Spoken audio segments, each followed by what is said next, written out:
berawal dari saya ada rasa empati gitu kan kepada sejarawan yang tidak dirilik pada waktu itu. Purwakarta sendiri adalah awal kesejahteraan. Surya Winata atau berjulukan dalam sholawat itu berharap setelah dipindahkan masyarakat Karawang lebih sejahtera lagi. Seperti itu. Ternyata sejarah Purwakarta itu berawal dari tragedi program tanam paksa yang dilakukan oleh Gubernur Jenderal Hindia Belanda Johannes Krap van der Bos. Ya intinya jangan pernah melupakan sejarah ya. Karena memang mungkin hidup itu harus lurus melihat ke depan. Tapi kita juga jangan lengah untuk melihat ke belakang. Karena kalau ngomongin sejarah tuh saya bilang berat kalau memang kita salah persepsinya. Selamat pagi, siang dan juga malam buat kamu yang lagi dengerin podcast kali ini. Bicara seputar pandangan, sisi lain kehidupan dan juga realita dari seseorang. Bersama saya, Boy Uban di Jadi Begini Podcast.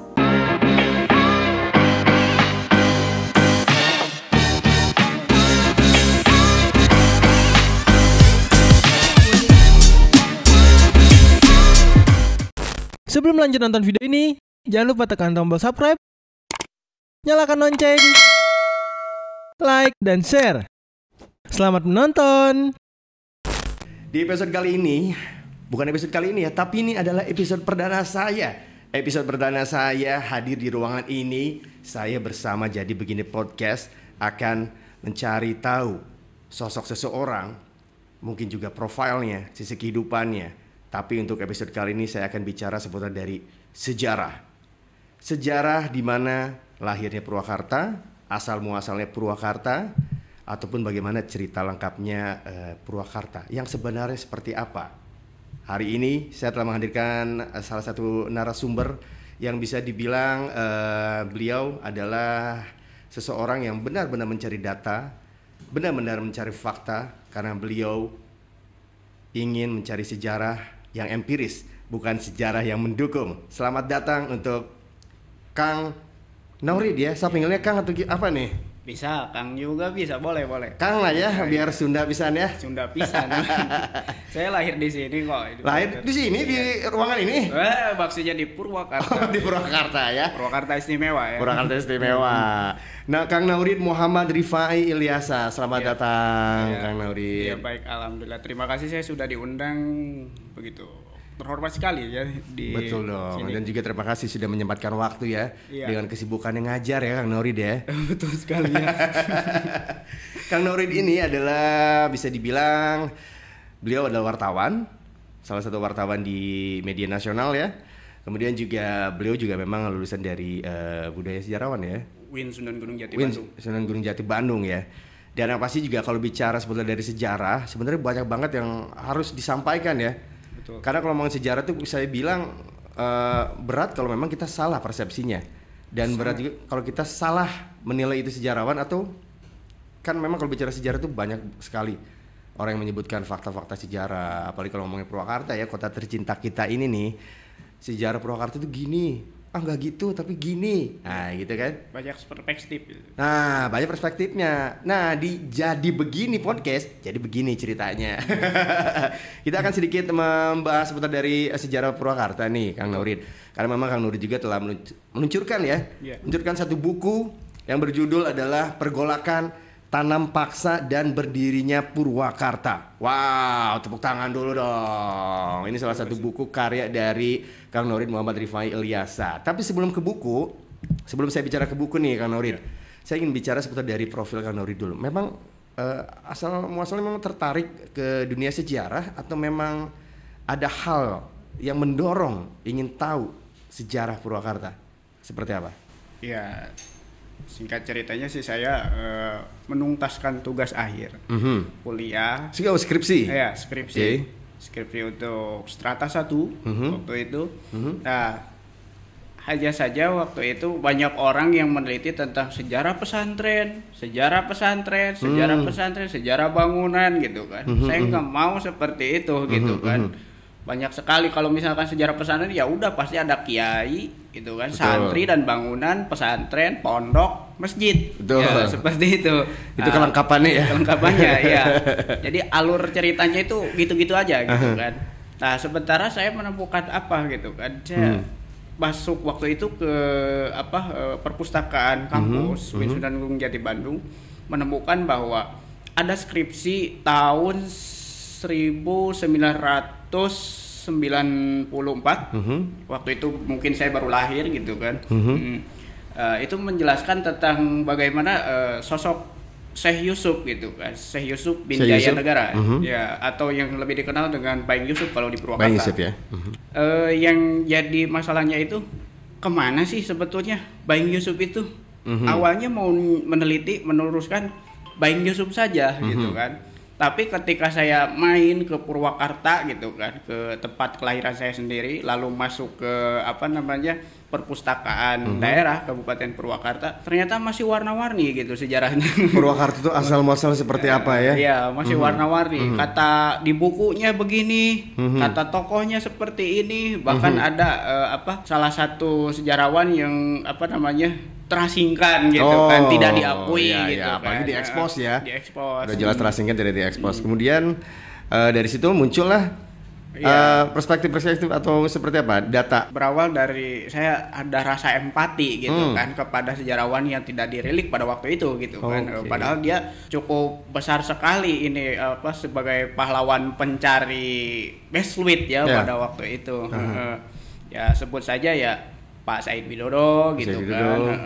Salah satunya itu kan yang pendiri itu ya, Baing Yusuf ya. Yang menemukan Besluit. Ya, ya. Hari jadi Purwakarta. 20 Juli Sindang Kasih 20 Juli tahun 1831 itu. Nah, akhirnya kan karena saya memang waktu itu bertugas juga sebagai jurnalis gitu kan, sekalian aja gitu kan. Saat itu memang sudah menjabat jurnalis ya, sudah menjabat wartawan jurnalis. ya. Oke. Boleh disebutkan nggak sih medianya? Boleh ya saat itu ya? Boleh. Dulu itu di Pikiran Rakyat. Kemudian karena memang menuntaskan sejarah gitu kan, jadi masuknya ke anak Pikiran Rakyat yaitu Galura. Gitu. Galura saat itu ya, pindah. Nah, tapi ini memang harus patut dicontoh juga nih buat teman-teman. Artinya juga untuk zaman-zaman sekarang, artinya generasi milenial ya, ini sangat minim artinya seputar sejarah Purwakarta, pengetahuannya gitu ya. Mungkin juga ada yang belum tahu Purwakarta ini artinya apa, ya kan? Kenapa jadi ada Wibawa Karta Raharja? Boleh sedikit nggak beritahu sama teman-teman? Purwakarta itu apa? Terus juga asal muasalnya seperti apa? Ya, yang paling simpelnya itu adalah Purwakarta sendiri adalah awal kesejahteraan. Awal kesejahteraan. Kesejahteraan karena memang pada waktu itu tahun 1830. 1830 masih masih ibu kota Karawang saat itu ya? Iya, masih ibu kota Karawang. Kenapa dinamakan Purwakarta gitu kan? Karena ketika dipindahkan dari Wanayasa ke Sindang Kasih yang sekarang menjadi Purwakarta, ibu kota Purwakarta. Oh, dulu di Wanayasa beralih ke Sindang Kasih. Mengharapkan bupati itu atau Surya Winata atau berjulukan dalam sholawat itu berharap setelah dipindahkan masyarakat Karawang lebih sejahtera lagi seperti itu ya.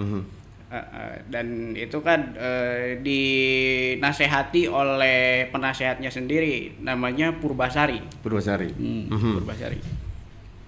Dan kalau nggak salah juga Purbasari beliau itu ya yang mencetuskan, atau mungkin saat itu ada satu pertemuan. Ini yang saya tahu ya, takut salah juga saya ya. Ngomong ada Kang Norid nih. Dulu ada satu pertemuan yang diadakan di Pendopo dan akhirnya Purbasari menyatakan coba kita bikin nama area itu Purwakarta. Itu betul nggak? Pernah dengar nggak Pak Kang Norid?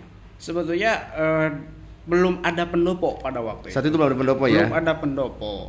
Hanya ada rumah ageng atau orang Sunda bilang bumi ageng. Bumi ageng itu diperuntukkan untuk bupati dalam sholawat gitu kan. Kantornya dalam sholawat gitu. Ya, yang sekarang juga jadi kantor bupati ya? Enggak. Sekarang belum? sudah di bumi hanguskan. Oh, gitu sudah di bumi kan. hanguskan, Sayang betul. sekali itu di bumi hanguskan gitu Betul, kan betul. dan diambil alih oleh pihak swasta. Tapi betul saat itu ada pertemuan dan Purbasari memberikan ide atau Ya, tentu saja Betul ya? untuk itu kan apa namanya dunia pemerintahan gitu kan harus saat itu ya? di ini dulu gitu kan dirapatkan gitu kan ini namanya apa gitu kan Ya. yang sesuai. Akhirnya penasehatnya dalam sholawat gitu kan yang bernama Purbasari menyarankan bagaimana kalau Purwakarta Purwakarta. saja yang artinya Purwa itu mulai mulai dan juga Karta itu kesejahteraan ya. Jadi mulai sejahtera ya Ya, sejahtera. saat itu ya. Karena memang kalau bicara sejarah itu panjang sekali teman-teman. sekali. Panjang banget mulai dari masih zaman penjajahan saat itu, masih zaman Hindia Belanda Iya. ya kan. Pergerakan-pergerakan bahkan Purwakarta sendiri itu kalau yang saya tahu juga ini sempat menjadi sebuah apa ya pusat beras dan teh ya kan. Dan banyak memberikan kontribusi saat itu ya. Iya. Untuk logistik lah saat-saat zaman-zaman sejarah. Nah, kalau bicara sejarah lagi, ini banyak banget sih sebenarnya. Betul. Yang Kang Norid ingin sampaikan memang juga kan memang Kang Norid sempat tadi bercerita di belakang layar karena memang ada satu dorongan hati ingin menelusuri sejarah Purwakarta karena memang ada yang tidak tuntas. Hal yang tidak tuntas ini yang dimaksud seperti apa Kang Norid? Ya, yang pertama seperti yang pernah saya katakan baik itu di belakang layar ataupun dengan rekan-rekan ataupun dengan para akademisi juga pada waktu itu saya menemukan bahwa ternyata sejarah Purwakarta itu berawal dari tragedi program tanam paksa yang dilakukan oleh Gubernur Jenderal Hindia Belanda Johannes Krap van der Bos. Ya. Saya nggak kenal tuh. Iya. Itu harus baca sejarah lengkap. Oh, itu harus sejarah lengkap ya. Iya. Sejarah nasional gitu kan. Iya. Karena apa tanam paksa ini sangat berpengaruh sekali gitu kan di Nusantara, terutama di tanah Jawa pada waktu itu. Keinginan tanam paksa itu sehingga menyebabkan masyarakat di Nusantara khususnya untuk Karawang pada waktu itu menyulitkan gitu kan, menyulitkan. Ditambah lagi kita ibaratnya begini, kita pengen nanam cabai rawit, tapi kata pemerintah jangan cabai rawit, harus kopi. Harus kopi. Harus kopi. Gitu memang kan. dipaksa Nah, gitu ya. dipaksa gitu kan. Ya. Harus kopi gitu kan, harus kopi, harus nila gitu kan, harus teh gitu Betul. kan. Nah, bahkan yang lebih menyakitkan itu adalah bangsa kita waktu itu di apa suka ada dimutasi gitu kan. Yang tadinya orang apa namanya orang Sindang kasih suruh jadi petani di Sumatera, nah, seperti itu. Ya. Sehingga kan jauh dari keluarga ya gitu. Betul, kan. betul. Itu memang tujuannya untuk kekayaannya kota tersebut saat itu ya. Untuk ini untuk membangkitkan perekonomian negara Belanda, negara Negara induk. Belanda saat itu ya. Iya. Betul. Tapi memang bagus sih, jangan tanam cabai rawit kan. Iya. Harus kopi kan. Ya, akhirnya sekarang nggak ditanam, cabai-cabean banyak. Iya. Bingung juga kan. Banyak juga ya. Itu ada sejarahnya kali ya. Jadi memang saat itu membangkitkan di zaman kolonial ya, ini Belanda saat itu. Nah, terus kemudian juga kalau bicara dari yang tadi ada Kang siapa tadi?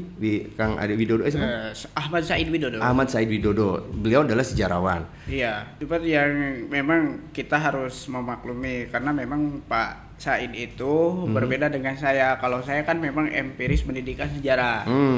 Sedangkan beliau itu adalah ahli gizi. Ahli gitu kan. gizi. Iya, ahli gizi. Hubungan dengan sejarah Purwakarta ada ya saat itu ya? Mungkin dia cinta dengan sejarah Purwakarta, meskipun beliau ahli gizi, dia fokus sekali terhadap sejarah Purwakarta. Sejarah Purwakarta. Dan kalau bicara Purwakarta juga Kang Nori bisa sebutkan bahwa banyak tokoh-tokoh yang lahir di Purwakarta ya. Mungkin juga teman-teman yang kaum milenial lah kita sebut ya.